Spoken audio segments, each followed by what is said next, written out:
रमजान इस्लाम का पवित्र महीना है। ये महीना युद्ध विराम से भी जुड़ा है, लेकिन इस्लाम का पहला युद्ध जंगे बद्र इसी महीने में हुआ। ये 2 हिजरी में रमजान महीने की 17 तारीख को हुआ, जिसमें 313 मुसलमानों ने 1000 से ज्यादा दुश्मनों को हरा दिया था।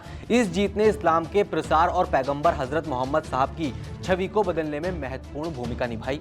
रमजान महीने की 17 तारीख में जंगे बद्र लड़ी गई, लेकिन ये क्या रमजान के महीने में जंग, और वो भी इस्लाम की? ये हैरत भरा सवाल है, क्योंकि रमजान के महीने में मुसलमान कोई भी जंग नहीं लड़ते। आज के दौर में भी इस्लामिक कैलेंडर में मुसलमान रमजान के महीने में सीज फायर घोषित कर देते हैं। तो भला इस्लाम की पहली जंग माह रमजान में होने की वजह क्या रही, चलिए जानते हैं। आपको बता दें कि इस्लाम की पहली जंग बद्र गांव के बराबर में एक मैदान में हुई। इसका नाम जंगे बद्र पड़ा। ये इलाका मदीना के करीब 80 मील दूरी पर है। इस गांव में एक कुआं मौजूद है, जिसके मालिक का नाम बद्र था। इसी के नाम से गांव का नाम बद्र हुआ। जंगे बद्र में मुसलमानों की तादाद करीब 313 थी और दुश्मनों की फौज में 1000 हथियारबंद सैनिक थे। तो वहीं जंगे बद्र ने इस्लामिक इतिहास और पैगंबर हजरत मोहम्मद साहब के जीवन को बदल कर रख दिया। एक मशहूर वेस्टर्न हिस्टोरियन लिखते हैं कि जंगे बद्र से पहले अरब पैगंबर मोहम्मद साहब को एक कमजोर आदमी समझते थे, जिनको अपने ही लोगों ने मक्का से निकाल दिया था, और उनका ख्याल था कि वो दूसरों से मदद मांगते हैं।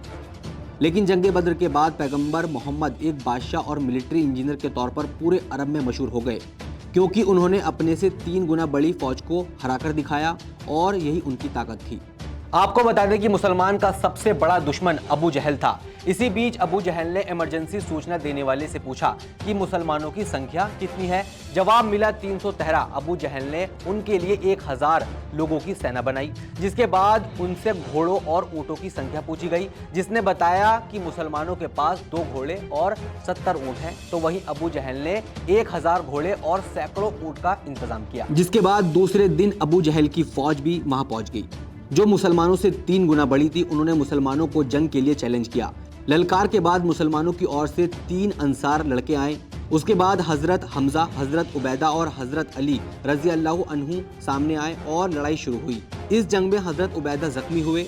इधर मुसलमानों को पता था कि दुश्मन के मुकाबले में उनकी फौज बहुत छोटी है, तो उन्होंने रक्षात्मक रणनीति तैयार की। मुसलमानों ने प्लान बनाया कि वह अपनी जगह से नहीं हिलेंगे, दुश्मन खुद आकर हमला करे। इसी के साथ अबू जहल ने पूरी ताकत के साथ हमला शुरू किया। उसे उम्मीद थी कि मुसलमान कम संख्या में हैं, वह उन्हें जल्द हराकर लौट जाएगा। लेकिन ऐसा नहीं हुआ। मुसलमान अपनी जगह पर खड़े होकर दुश्मनों का सामना करते रहे, और हर एक मुसलमान के बदले 5 दुश्मन मारे गए। ये देख दुश्मनों की फौज पीछे हट गई।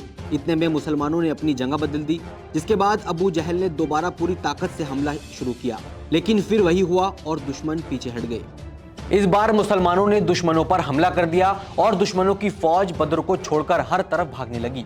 इस जंग में दुश्मनों के काफिले का सरदार अबू जहल और 70 दुश्मन मारे गए। इनके अलावा 70 दुश्मन बंदी बनाए गए। जंगे बद्र में मुसलमान की ओर से 14 सहाबा शहीद हुए। इस जंग ने पूरे अरब जगत में पैगंबर हजरत मोहम्मद साहब को एक शक्तिशाली बादशाह के तौर पर स्थापित कर दिया, क्योंकि पूरा अरब कुरैश को अपना लीडर मानता था। लेकिन अब मक्का के कुरैश सिर्फ 313 मुसलमानों से हार गए, और इस तरह से रमजान के महीने में इस्लाम की पहली लड़ाई जंगे बद्र हुई। नमस्कार, मैं हूं मानक गुप्ता। अगर आपको हमारा ये वीडियो पसंद आया हो तो इसे लाइक और शेयर जरूर करें, और हाँ, हमें सब्सक्राइब और फॉलो करना ना भूलें, ताकि आप देश और दुनिया की कोई खबर मिस ना करें। तो जुड़े रहिए हमारे साथ और देखते रहिए न्यूज़ 24।